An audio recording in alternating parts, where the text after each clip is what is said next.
Hindi ba dapat meron akong 30% dun sa makukulimbat mong pera sa mga palma? Nag-iingat lamang po ako kasi mahigpit po ngayon ng finance at saka ang accounting. Natatakot lang ako mahuli tayo. Ako na ang bagong executive assistant ni Francis. Lahat ng papeles na kailangan papirmahan sa kanya, dadaan na sa akin. Nakapasok na rin sa kumpanya ni na Francis si Tata. She won't last long. Gagawin kong lahat para mapalayas yung tatang yon sa kumpanya ng mga palma. Kung mayroong magnanakaw sa kumpanyang to, baka kayo po yun, Miss Charmaine. Di ba ninanakawan niyo si Sir Gov? Anong sinabi mo?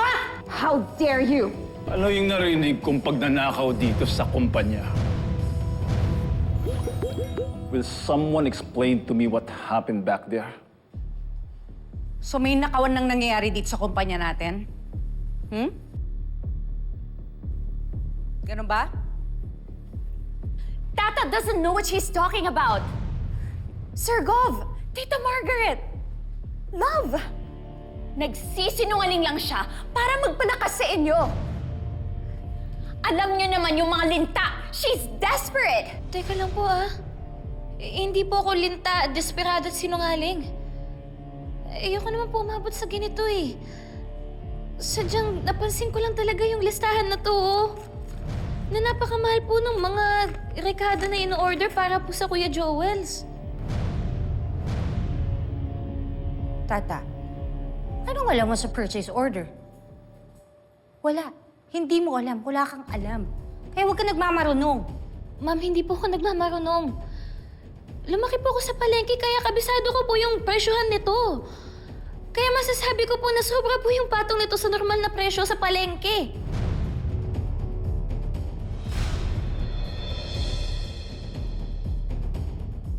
Sir Gov, hindi ko naman ako magagawa yun.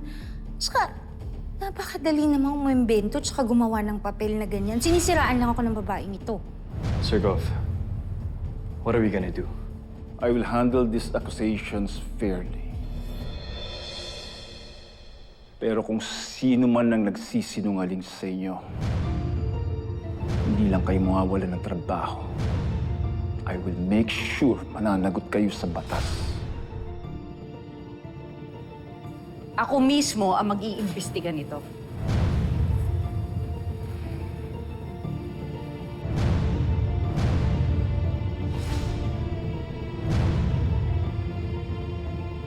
Walang lalabas sa kwartong to. Upo. I didn't know nakasama po ako dito, Sir Gov. Walang lalabas sa inyo.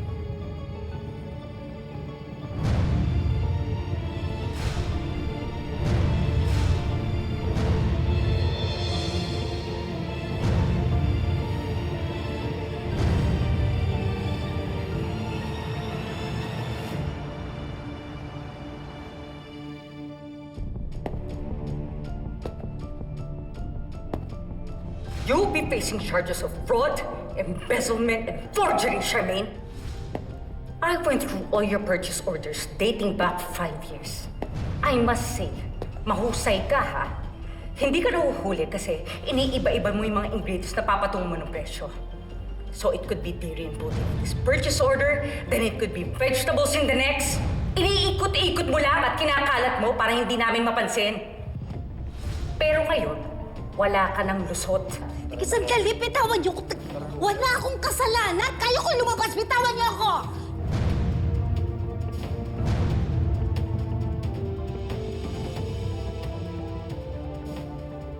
Venice?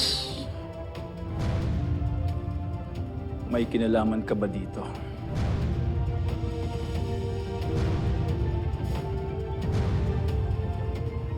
Ikaw ang nag-approve ng iba dito on behalf of Francis. I'm asking you, are you an accomplice to this crime? No, Sir Gov. Wala akong kinalaman sa kalokohan ng babaeng yan. Inaprobahan ko and I signed those papers because nagtiwala kami ni Francis. Nagtiwala kami sa babaeng noon, but how would I have known? Nung babaeng yon, di ba kanina pinagtatanggol mo? You were even willing to take a bullet for her. Di ba malapit kayo sa isa't isa? No! Magkakilala lang kami. Aba, malay ko ba nakikipag-close lang siya sa akin para makalusot siya sa mga ginagawa niya? Pero maniwala ka sa akin, love, wala akong kinalaman sa ginagawa niya. I'm innocent. Kaya bago-bago ko pa nandito sa kumpanya. Sir Goff, I'm one to blame din here. I should have checked more meticulously. Pero kasi nagtiwala na ako kay Charmaine, considering that she's been here for a long time. Hirapan po ako huminga. Sabi kailangan ko yata pumunta sa clinic. Nasa-stress na ako. Mama, Sir Goff. Tara.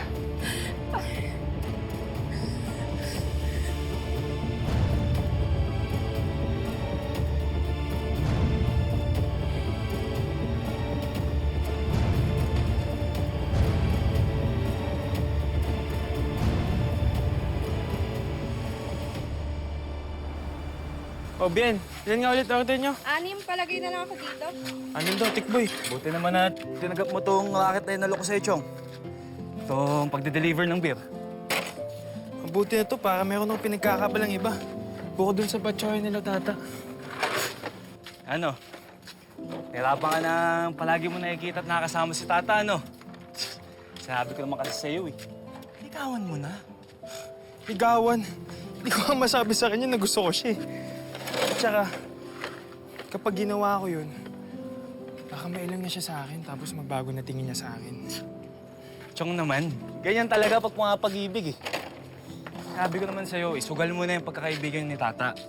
Malay mo, jackpot, di ba?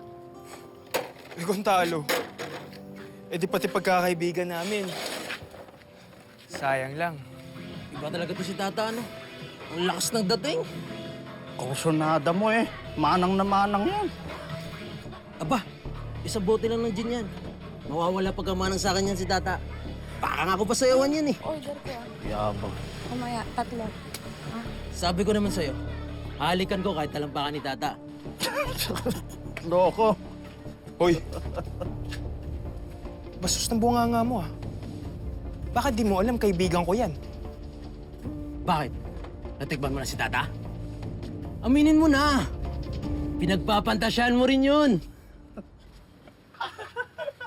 Gago ka. Uy, hala!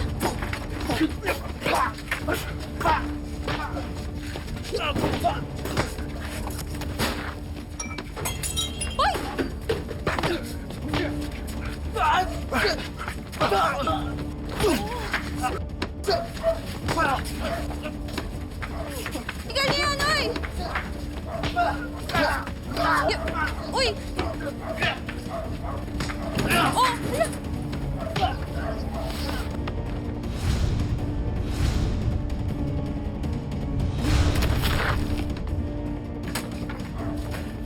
Tama na yan, oy! Ito talaga mga lasinggerong to! Nabilitaan pa ako may balak kayo sa kanya. Kailangan nyo aabutin nyo. Pati tatay mo, uupakan ko. Hayaan mo na yan.